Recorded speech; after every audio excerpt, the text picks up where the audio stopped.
Welcome to YOUCANIC. Today here in YOUCANIC we have our 2020 Buick Enclave, and we are removing the steering wheel to be able to get to our combination switches, as well as if you need to replace the clock spring. The clock spring is located behind here, and we'll discuss that and more.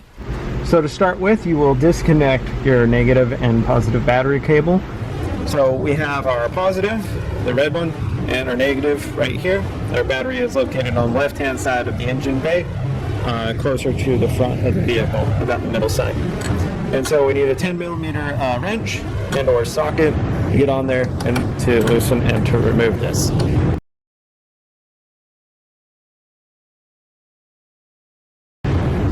we just need to loosen it enough that we can be able to get this off, maybe a little bit more. And sometimes you need to kind of open this up a little bit.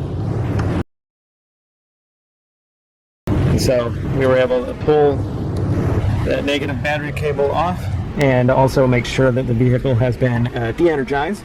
Give it about 10-20 minutes, and then also put your hand on the horn and make sure that there essentially is no power in your vehicle, because airbags are very sensitive and we don't want to deploy it if it hasn't been deployed.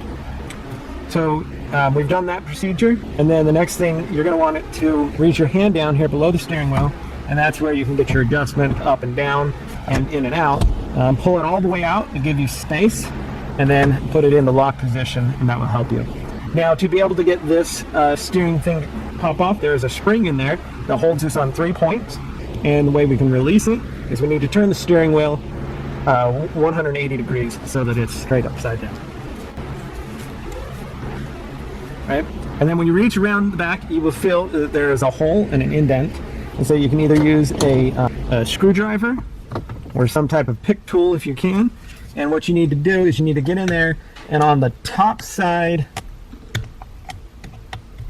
you're gonna feel that it hits a point, and then you just need to pull up, like you hit solid metal, and then you just need to pull up. And when you pull up, you release all 3 of the tabs, and I'll show that. And then once we get out here, we want to disconnect. There are some wires here that we need to disconnect, and we'll start with, there's a ground wire where you have a little tab that you need to press, and then it can pull out.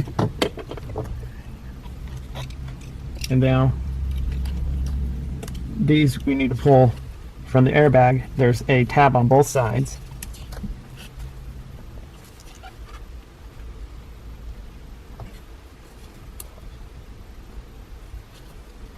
Here, tab on both sides.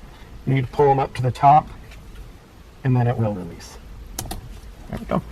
And so that's the removal of your airbag. And when you're ready to put it back on, it's the reverse order. Just hook these wires back up, and then you just press it on. It's not as hard to get it on as it was off. Right? So what you're going to see here, or you should see this little wires move, or wire/spring. So when you put your tool in here and you're able to get under it and applying pressure toward this piece of metal, then you're going to pull up, and the spring inside here will move, as well as the one on the top, and that's how it releases your will release the center steering wheel airbag. So since we've removed that, we're now going to turn the steering wheel back 180 degrees to be straight for the rest of the process. So we've removed the airbag. So what you need is a T50 to be able to undo this bolt there. We're gonna pop the electric first. We have the standard red safety clip that we need to pull back a little bit. There we go. So the clip has been pulled back, and now depress the yellow clip under it, and then we can unhook that electric connector. Now we have a mark here showing our screw to be straight up and down, or our bolt. We'll just remark it. And when we tighten it back on, it may be off a little bit, but we just know. Now, you either need a good long breaker bar and be able to hold one hand, or have a helper hold the steering wheel while you brake that, or use a good impact to undo it. Have an impact to be able to get this off.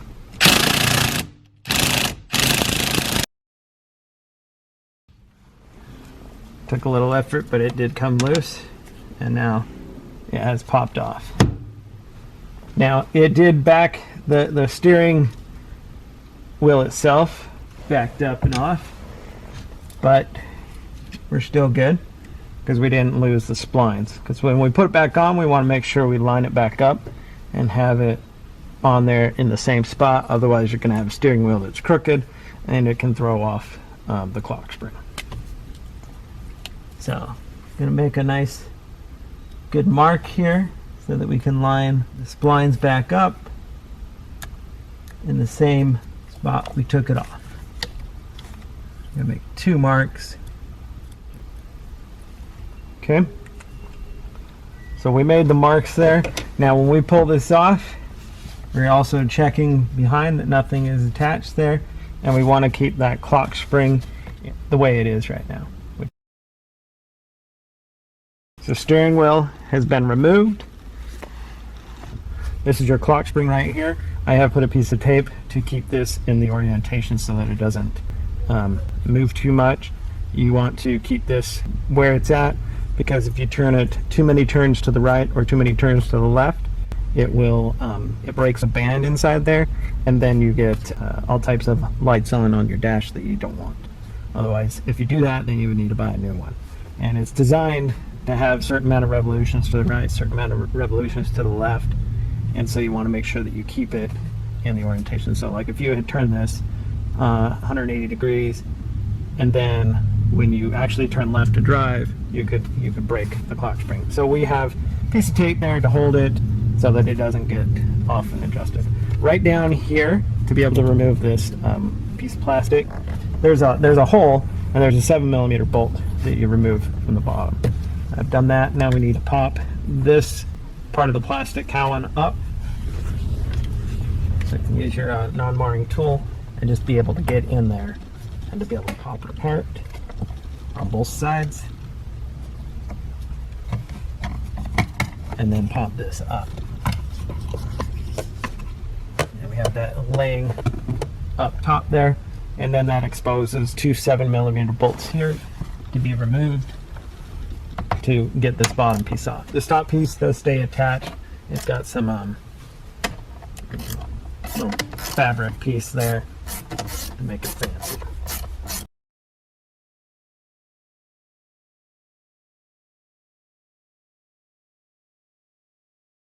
All right, we've got the 2 screws or bolts undone, as well as that third one that was on the bottom. And now we'll be able to pull this out and set that aside. That exposes everything we need here with the clock spring, and now we can get to the combination switch. We need to remove the actual clock spring from the unit, and so we have an electric clip on the back here to undo, which is going to be the same as the way the front one was, where we have a red tab we need to push back and then be able to depress the connector. Okay, red tab is push back, depress the connector, and unclip that yellow connection.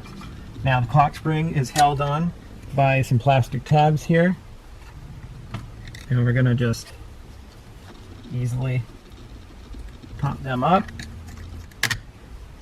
Okay, got the top side, and one last one on the bottom here. Okay. And that is the clock spring component removed. And like I said, we got that tape there to keep it from getting out of alignment. And now we are able to put our clock spring back on. And so here's the clock spring. Make sure that we line it up and put it back on.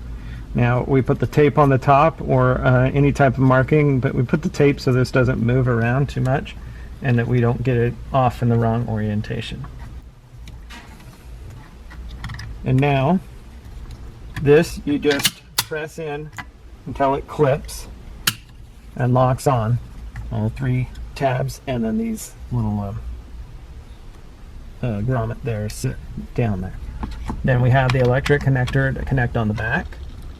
You squeeze that in, it's locked in, and make sure you press the red tab in there to do the secure lock on it to make sure that it stays on there in place. Now we've done that, we can go ahead and put the cover piece on the bottom, and the cover piece on the top can come down. So we just need to slide this up down through here.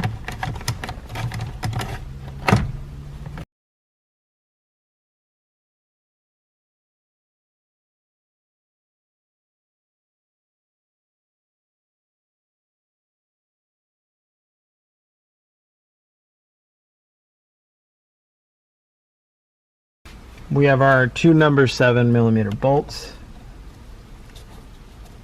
There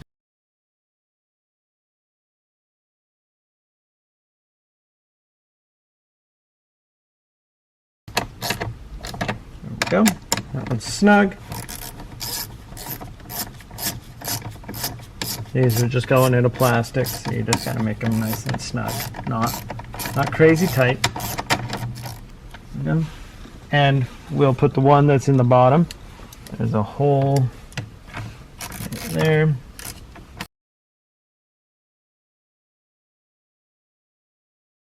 Okay. We have the 3 bolts in, and now we can bring this cover up and align it and lock it into place.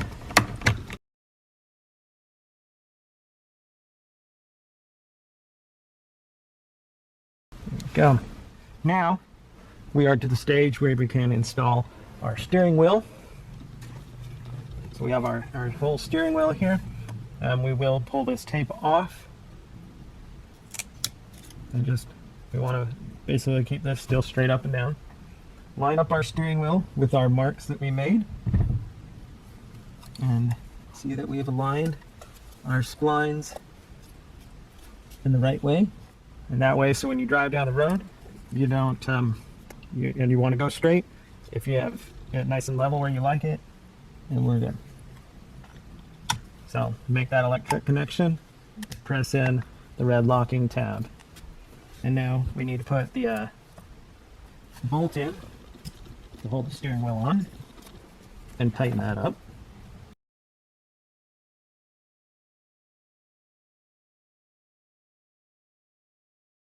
Alright, so we're good there. Now the last thing is just put the steering wheel, the airbag back on. Again, everything is still, no power has been hooked up to the vehicle because we don't want to cause any static in between this. Right? So we have our airbag connectors.